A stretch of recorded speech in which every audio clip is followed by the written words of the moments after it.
Speaking of players getting knocked out for the year in preseason, if you're a Baltimore Ravens fan, you have to be so bummed out.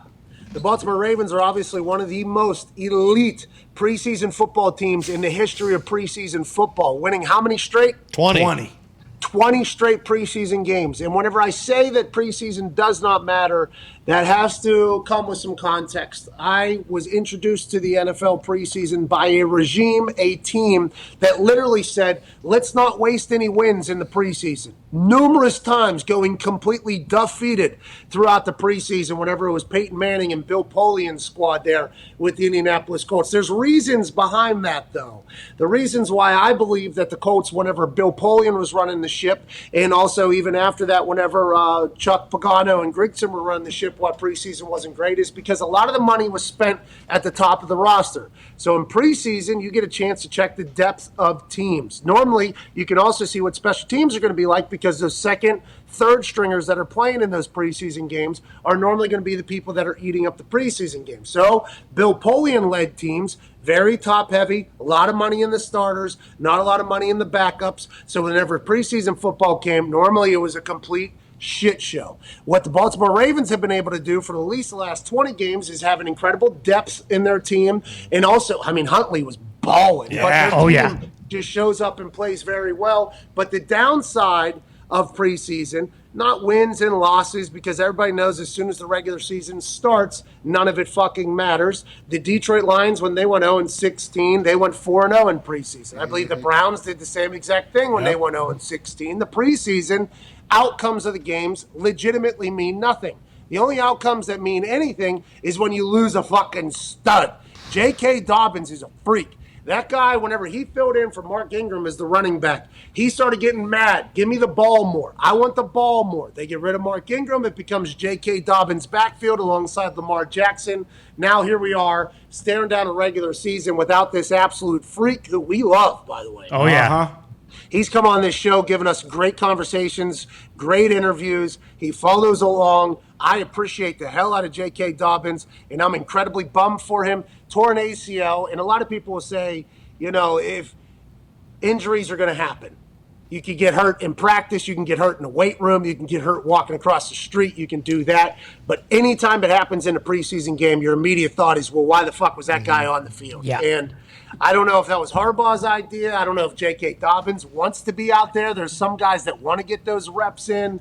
It's just unfortunate all around, and the Ravens definitely took a massive hit with this. Yeah, because of the fact that they are such a run-heavy offense, do you think they'll probably maybe go after Mark Ingram, as you mentioned, and try and bring him back from Houston, especially because Houston's got David Johnson, Philip Lindsay, and Ingram? Like, wouldn't that be kind of the smart move? Gus Edwards is a great backup, but I feel like you need at least two running backs in an offense like that with Lamar. Gussie's a player. Yeah, absolutely. As a player. But also, I'm not as certain that Mark Ingram will go back. Maybe they'll look for him, especially with the depth that Houston has at that. But look for a lot of running backs to potentially be cut that are pretty notable. I mean, this week there's a lot of – and Jim Irsay tweeted this. He said, hey, a lot of tough decisions being made right now, man. He said, hey, a lot of tough decisions being made right now. I think by tomorrow they got to get their team down. Tuesday, I think, is cut day, first cut. So – you're going to see them be active. I assume they're going to want to fill in, but nobody's going to be J.K. fucking Dobbins. It's going to be tough to get a J.K. Dobbins in there. And to be honest, I'm pretty thankful that that's – I mean, is there anybody else? Any other stars that we've lost? I don't think so, right? There hasn't been big ones. Evan Ingram, tight end for the Giants, he pulled up his calf yesterday, but I don't think anything to the point of, like, season-ending torn ACL like Dobbins. Okay, so obviously T's and P's to the Ravens and Dobbins, but aside from that, hey, we made it. Yeah, made it. Did it. Come on. Pat, do you think, like, obviously these coaches are saying they're playing the starters because they want to have them ready for week one, but now that it's like there was a 16-game season, now it's a 17-game season, like, it's probably more important to not lose one of your best players during the preseason than potentially having them full go 100% like ready for week one, or could we see like teams start using week one, week two more as a ramp up? Very solid analysis there, Diggs. The longer season, and I don't think any of us know how it's going to play. I don't think the coaches know how they're going to play it yet. You know, like I don't think anybody has a clue. And it's only one game is what I think is such a crazy thing. But just that one game being added, it's like, okay, the guy that was crawling into the 16th game last season, what does that mean now with another game on top of that? Do you rest some players more? Do you take a bye week maybe for a couple of your players in the middle of the season as opposed to as well as your bye week? I'll be fascinated. And situations are situational, so I think it'll kind of get balanced out. But Jeff Saturday alluded to that fact, Diggs. He was basically like, hey, let's use these first two games against NFC teams. Who really gives a fuck for the Colts? And kind of ramp up and see what we got. But there's teams out there right now. Chiefs, they're looking to go undefeated. Yeah. Bucks, they're looking to go undefeated. I mean, this is the first time in a long time we have teams actually, I don't want to say talking about it, but almost like the expectations are, hey, this team knows that an undefeated season is there. Like, this team knows that this could happen. They know what they are.